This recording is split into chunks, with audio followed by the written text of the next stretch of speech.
melewati hari ya, masih tetap setia di 3 hari ya, kantor KPK. Baik, kita beralih terlebih dahulu, tadi sudah disinggung sebelumnya oleh Mas Jubir bahwa kita ke dunia pendidikan yang memang ini sangat memprihatinkan bagi kita semua ya. Tentunya masih ditemukan praktek-praktek koruptif begitu di dunia pendidikan, ini sangat memprihatinkan. Kalau kemarin kita sudah update terkait perkara-perkara tunggakan, sebelumnya juga perkara tertangkap tangan, nah kita juga yang dari kepala daerah ya, kita terkait ke dunia pendidikan. Baik, teman-teman, ini mungkin yang ditunggu-tunggu. Pada hari ini kita akan lakukan secara detail begitu untuk menjelaskan peristiwa tertangkap tangan kegiatan penyelidikan yang dilakukan oleh teman-teman di Direktorat Penyelidikan dan Penyidikan atau di Keputusan Penindakan terkait proses penerimaan mahasiswa baru di Universitas Jenderal Sudirman, Unsud Purwokerto. Kita akan menyampaikan peristiwanya terkait dengan perbuatan pemerasan dan penerimaan lainnya berupa gratifikasi oleh penyelenggara negara, dalam hal ini penyelenggara negara di Universitas Jenderal Sudirman terkait dengan penerimaan mahasiswa baru yang sedang berproses sampai hari ini. Untuk konstruksi perkaranya sebagai berikut, bahwa menjelang pelaksanaan penerimaan mahasiswa baru dalam konteks kalender akademik yang dilakukan setiap tahunnya, Unsud membuka pendaftaran mahasiswa baru jalur mandiri. Jadi ada 3 jalur, yaitu ada SNBP, Seleksi Nasional Berdasarkan Prestasi, SNBT, Seleksi Nasional Berdasarkan Tes, dan yang terakhir adalah Seleksi Jalur Mandiri. Bahwa kemudian seleksi jalur mandiri di Unsud ini merupakan jalur pendaftaran yang dibuka dan dikelola secara mandiri oleh pihak Unsud, di mana dalam proses penerimaan tersebut calon mahasiswa dikenakan biaya pembayaran uang kuliah tunggal atau UKT dan iuran pengembangan institusi atau IP yang berbeda-beda sesuai golongannya masing-masing. Seperti ini misalnya di Fakultas Kedokteran, rentang UKT-nya mulai dari 7,1 rupiah juta, 7,1 juta rupiah sampai dengan 17 juta rupiah. Jadi ada rentang gitu ya. Ada rentang yang dari yang paling kecil sampai yang paling tinggi.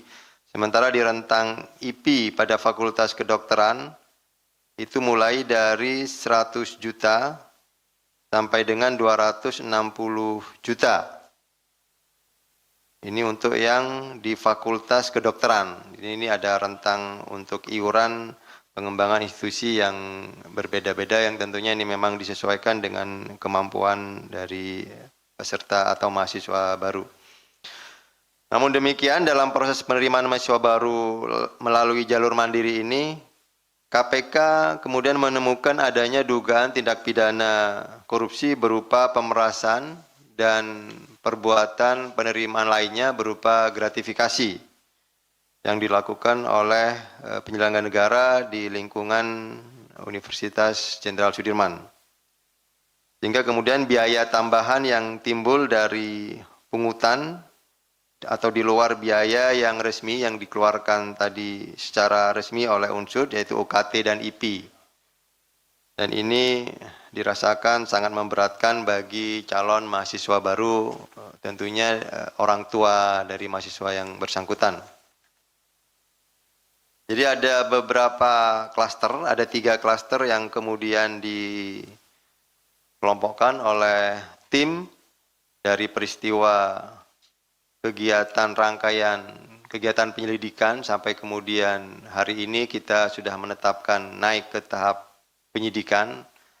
Untuk klaster pertama pada Agustus 2026, Saudara NAP selaku Wakil Rektor 3 Unsud atas sepengetahuan Saudara ASO selaku Rektor Unsud melalui 2 perantara, yaitu Saudara DMW dan Saudara AW. Keduanya selaku pihak swasta, ini diduga meminta sejumlah uang kepada orang tua calon mahasiswa baru di Fakultas Kedokteran senilai 650 juta untuk satu mahasiswa. Bahwa kemudian permintaan tersebut dipenuhi oleh orang tua calon mahasiswa baru. Namun demikian, setelah uang tersebut diberikan kepada 2 orang perantara tadi, DMW dan AW, anak yang bersangkutan tadi yang calon mahasiswa justru dinyatakan tidak lulus seleksi mahasiswa baru di Universitas Jenderal Sudirman. Atas dinamika yang terjadi tersebut, kemudian selanjutnya pihak orang tua dari mahasiswa tadi meminta pengembalian penuh atas uang yang sudah diserahkan melalui DMW dan AW. Tetapi kemudian Saudara DMW dan AW diketahui sudah menggunakan uang yang diberikan kepadanya untuk keperluan pribadinya. Jadi artinya uang yang tadi sudah diberikan oleh orang tua ini sudah dipakai oleh Saudara DMW dan AW sendiri. Diketahui bahwa Saudara DMW dan AW melaporkan hal tersebut kepada Saudara NAP, Warek 3, yang selanjutnya NAP atas sepengetahuan ASO selaku rektor meminjam uang kepada salah satu pihak swasta untuk menanggulangi atau pengembalian sebagai pengembalian uang kepada pihak orang tua dimaksud yang pertama tadi, yang anaknya dinyatakan tidak lulus. Untuk mengembalikan uang atas peminjaman kepada pihak swasta tadi, Saudara NAP melalui DMW, Saudara AW, dan Saudara MYN, ini selaku pihak swasta yang sekaligus merupakan keponakan dari Saudara ASO, menjanjikan dengan membayar melalui pencairan 3 paket proyek di lingkungan Universitas Jenderal Sudirman, yaitu proyek pengadaan kanopi, renovasi kantin, dan proyek pengecatan gedung di lingkungan Unsud. Bahwa paket pekerjaan itu telah selesai dikerjakan oleh CV milik MYN yang tadi merupakan keponakan dari Saudara ASO selaku rektor. Yang selanjutnya pencairan dari pekerjaan proyeknya itu dicairkan dan pembayarannya kemudian diberikan atau dialihkan kepada pihak swasta yang dimaksud untuk kemudian menutupi pengembalian uang yang diminta oleh mahasiswa baru yang dinyatakan tidak lulus. Ini untuk klaster yang pertama. Kemudian klaster yang kedua, bahwa pada seleksi penerimaan mahasiswa baru tahun 2025 dan 2026 jalur mandiri, Saudara ASO memberikan perintah kepada MYN selaku keponakan dan sekaligus pihak swasta yang memang digunakan oleh Saudara Rektor atau ASO untuk mengerjakan proyek-proyek di lingkungan Unsud dengan memberikan perintah dalam rangka penerimaan mahasiswa baru dengan kode jangan diminta di awal. Jika dikasih, bilang terima kasih. Jadi ini kode atau arahan-arahan atau perintah-perintah yang sering digunakan oleh Saudara ASO selaku rektor kepada Saudara MYN ketika ada pihak-pihak orang tua atau mahasiswa baru yang akan melakukan pengurusan di jalur mandiri.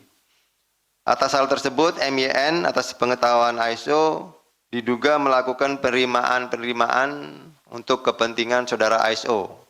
Ini yang kemudian dikonstruksikan sebagai diduga penerimaan gratifikasi yang apabila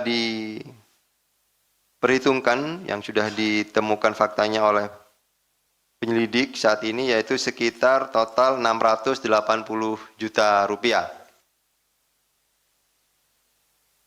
Kemudian saudara ASO juga diduga memerintahkan saudara MYN untuk melakukan pembayaran atas pembelian 3 bidang tanah yang diatasnamakan saudara MYN. Jadi penggunaan uang-uang yang didapatkan oleh saudara MYN itu digunakan atas perintah saudara ASO untuk membelikan aset berupa tanah yang diatasnamakan saudara MYN. Sehingga dalam hal ini saudara MYN bertindak sebagai penerima sekaligus pengelola uang yang kegunaannya diperuntukkan saudara ASO. Kemudian ada klaster yang ketiga. Ini di luar peristiwa yang klaster pertama dan kedua, bahwa pada periode yang sama diketahui saudara ES selaku kepala bagian akademik UNSUD. Ini juga menjadi salah satu panitia penerimaan mahasiswa baru.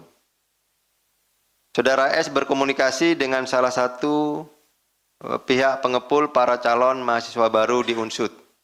Jadi ada pihak-pihak tertentu yang memang sering berkomunikasi dengan saudara ES selaku kepala bagian akademik dan juga anggota panitia penerimaan mahasiswa baru di UNSUD. Dalam komunikasi tersebut, saudara ES atas sepengetahuan saudara ASO melakukan tawar-menawar mahar. Ada negosiasi atau ada semacam transaksi dengan pihak pengepul dalam proses penerimaan mahasiswa baru jalur mandiri. Kemudian setelah ada kesepakatan mengenai mahar yang sudah disepakati antara ES dan pihak yang mengurus jalur penerimaan mahasiswa baru jalur mandiri, saudara ES kemudian menerima uang dari salah satu pihak pengepul para calon mahasiswa baru yang saat ini ditemukan total mencapai sekitar 1,12 miliar rupiah. Ini berlangsung dari tahun 2025 sampai dengan 2026. Tapi kemudian ini akan terus didalami apakah ini juga mundur ke belakang di tahun-tahun sebelumnya juga ada perbuatan-perbuatan yang sama. Bahwa atas penerimaan tersebut, saudara ES kemudian melaporkan kepada saudara ASO selaku rektor. Dan bahwa kemudian saudara ASO memberikan akses user ID-nya, ini modus terkait dengan bagaimana kemudian untuk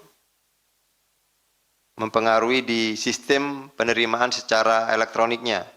Jadi saudara ASO memberikan akses user ID kepada saudara ES untuk proses otorisasi atau mengklik atau memberikan approval dalam sistem penerimaan mahasiswa baru di UNSUD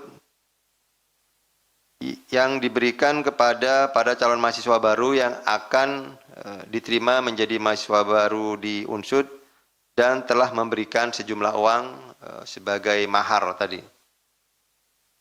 Ini ada 3 klaster.